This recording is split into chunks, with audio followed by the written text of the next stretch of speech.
Hey, Lawrence, good seeing you. Yeah, so ICE has been on the ground in Minnesota for a while now looking at these fraud claims. And one thing now the Homeland Security Investigation Special Agents are looking into is just that you said, that money trail of where this money is going to foreign aid. Obviously looking at any type of links to any criminal activity, obviously terrorism activity. And one thing you will see is that ICE is actually out there going with criminal warrants to conduct these investigations. So all too often you hear that ICE is just out there terrorizing the community or conducting administrative work. We've been on the ground in Minnesota conducting criminal investigations, and Homeland Security investigations has gone door to door to a lot of these suspected fraud sites all over St. Paul and Minnesota, and we're learning a lot.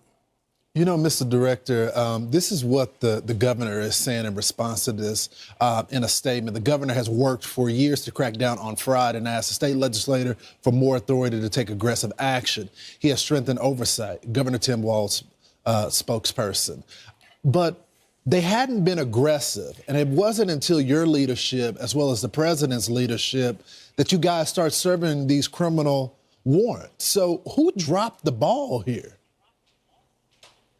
Lawrence, what we're seeing is there's always a tide when it comes to sanctuary jurisdictions where you can hide in plain sight. You see a lot of these fraudsters use a lot of the sanctuary rules and sanctuary protections to, enact in criminal fraud just like this.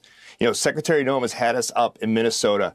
We had Operation Twin Shields with the FBI, CIS, and Homeland Security investigations. We were in September and November. We've been on the ground for so long looking into these states that are conducting these type of material fraud. And when Homeland Security investigations goes into these businesses, there is criminal activity when it comes to labor trafficking, child trafficking, human exploitation. And that's what we're looking at up there in Minnesota. Wow, guys, you're not going to want to miss this one. Woke, liberal Somalian Congresswoman Ilhan Omar is facing possible deportation because she's been saying over the years, Somalia first, and using dangerous rhetoric. Take a listen to how bad she's really been talking. jawaabteedu waxay ahayd dawladda Mareykanka waxay ka qabanaysaa wixii annaga aan dhahno dawladda Mareykanka qabo. Waa kalsoonidaas inaan isku qabno annaga Soomaali haddii aan nahay. Before the story goes anywhere, the names matter because this is not abstract. It's not hypothetical. This is Pam Bondi, the sitting Attorney General of the United States. This is Donald J. Trump back in the White House as of January 2025. And this is Minnesota now at the center of a fraud scandal that has gone completely national because today the dam finally broke. Pam Bondi didn't issue a warning. She didn't float a memo. She announced arrests. Yes, she announced arrests. And at the exact same time, the Trump administration cut Minnesota off from federal money. Now, this is huge. No more business as usual. No more, we're going to look into it. The hammer just came down. Now, here's where it gets explosive, okay? This didn't start inside government. It started with Nick Shirley, a viral expose that showed what state leaders would not touch. That video lit the fuse. Let me tell you, the arrest followed and then the funding freeze. And now the backlash is spreading fast from Minnesota to Washington, D.C. and straight onto X, where talk of a 2026 tax revolt is suddenly everywhere. Now, this is no longer just a fraud case, folks. This is a credibility crisis, a trust collapse, if you will, a moment where voters are asking a very dangerous question. This money was stolen for years. What else have they been lying about? Drop a I'm curious down below if you're with me on this, guys. Stay with me because the arrests are only just the beginning. Be sure to hit the like button and subscribe to the channel.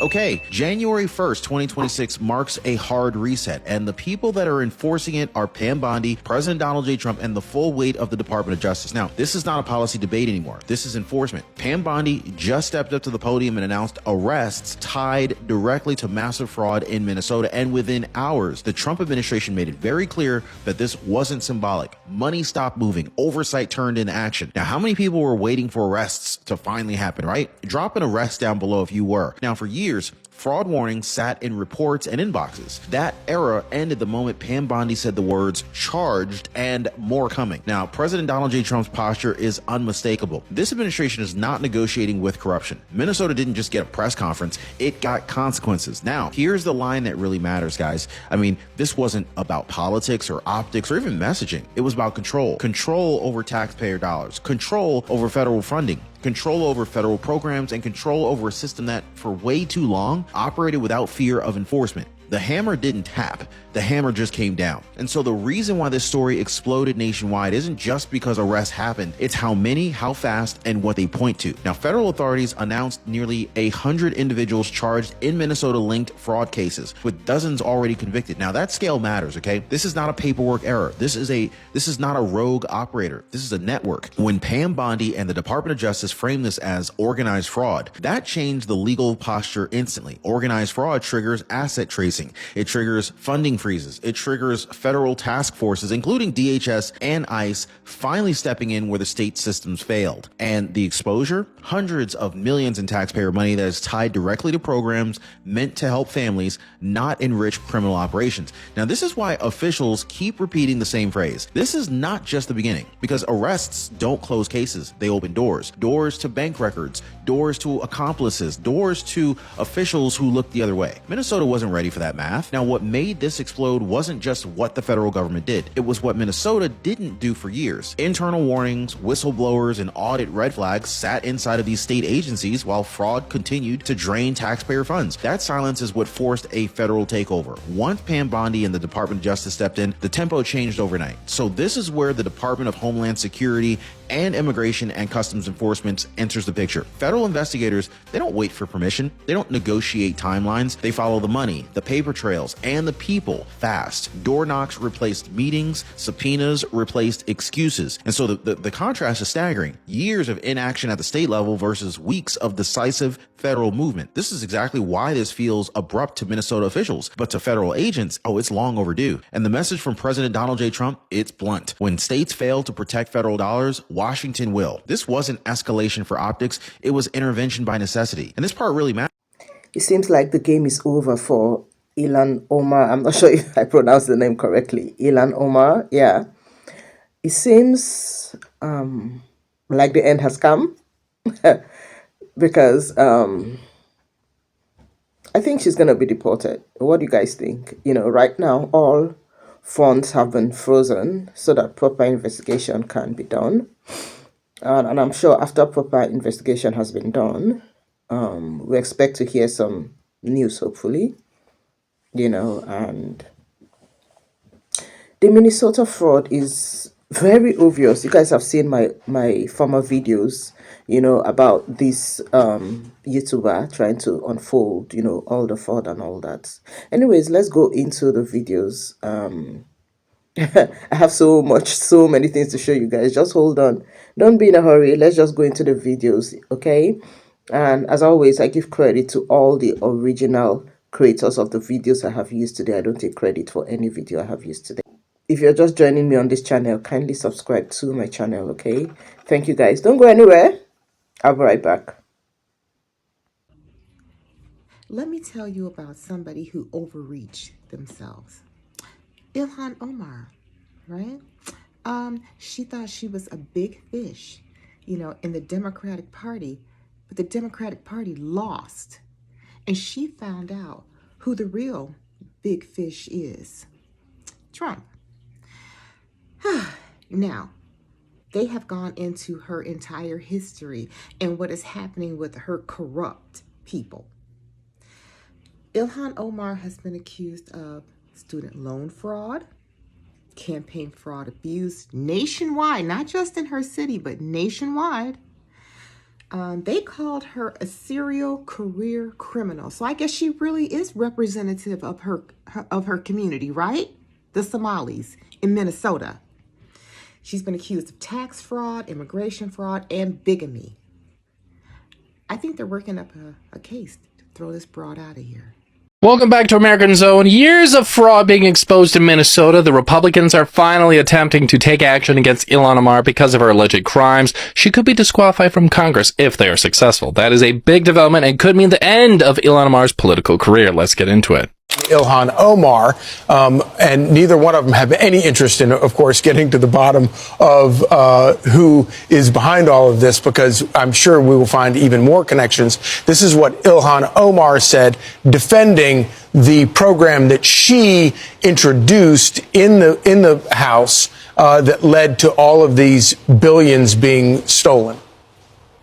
Yeah, it's a quote. It's a quote. She's telling Fox Digital. So this is the 2020 Meals Act. Ilhan Omar drops legislation intended to feed poor children during COVID because they might not have access, and it opened up a 100% USDA waiver that was exploited grotesquely. Fox News asked her, do you regret pushing for that bill, the Meals Act? Do you think it led to the fraud? Ilhan Omar, absolutely not.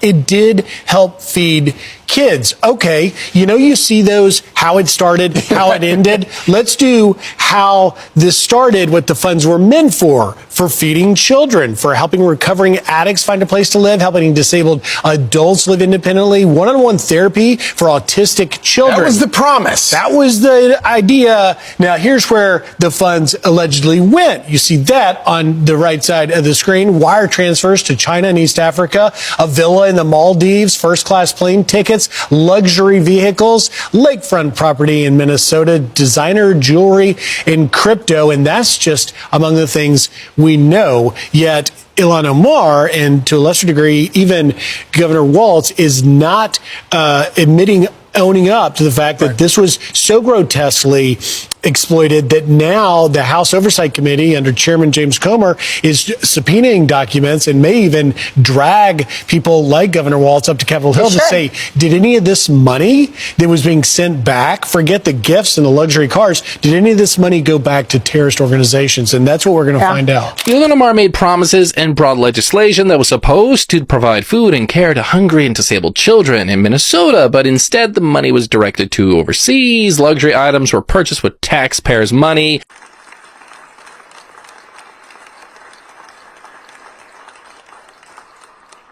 Because if you believe in law and order, you understand that if a person commits a crime, they face justice. And that you don't put that crime on a whole community. What we also know is that there is not a single evidence that the president or his coonies have put forth that there are any single resource from taxpayers in Minnesota that has gone to aid and abet terrorism. That language is dangerous. That language puts the lives of Somalis not only in Minnesota, but across the country in danger. And if the president believed that, and he had evidence, he would take people to court. So we are sick and tired of the president waking up one day and deciding to put forth falsehoods and demonize whole communities, while the ignorant people that support him then take the lies that he's spreading and use it as a fact. Let's be clear. You do not scam nearly $500 million with just a few individuals. Fraud on this scale doesn't happen because one or two people woke up and decided to break the rules. This took coordination. This took cooperation.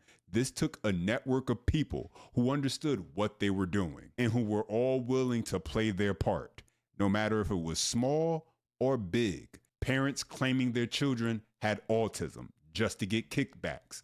Business owners submitting fake rosters, fake invoices. Middlemen setting up shell nonprofits with no intention of actually offering real services. Operators billing the state for millions in social services that were never actually delivered. This is a system, a pipeline, a machine built to extract as much money as possible from the taxpayer. And it ran for years. And here's the uncomfortable truth. Over the last 5 years, people inside this specific fraud network, many of whom came from the Somali community, got rich off the state. They built companies overnight, walked away with luxury cars, overseas assets, and funneled money to Al-Shabaab. Now, does that mean every single Somali in Minnesota was involved? Well, of course not. And no reasonable person is saying that. But the idea that this was just the lawlessness of a few individuals, that this was just a handful of bad actors, that's just laughable. And it's political spin. And everyone knows it. And here's the part that's mind-blowing. Ilhan Omar's priority isn't about condemning the fraud. No, she wants to make sure everyone knows one thing. that Somalians aren't going anywhere. So we'll ask again, where did Ilhan Omar get all that darn money from? Let's go through it. When she first ran for Congress in 2018, she was married to a Somalian man named Ahmed Nur Said Elmi, and she had a net worth of approximately $65,000. Not a ton of money, but $65,000. By 2020, a whole 2 years later, Ilhan had already divorced and remarried another Somalian man by the name of Ahmed Aladizian Herzi, and her net worth was still right around $65,000. Yet just 4 years later, she was divorced and remarried again for a third or perhaps a fourth time. We don't know for sure because Ilhan Omar likely married her brother at one point to get him into this country illegally when she came here from Somalia, which, by the way, is a federal crime, and she's serving in Congress. And nobody talks about this. So by 2024, Ilhan's married to a new person, a white guy named Tim.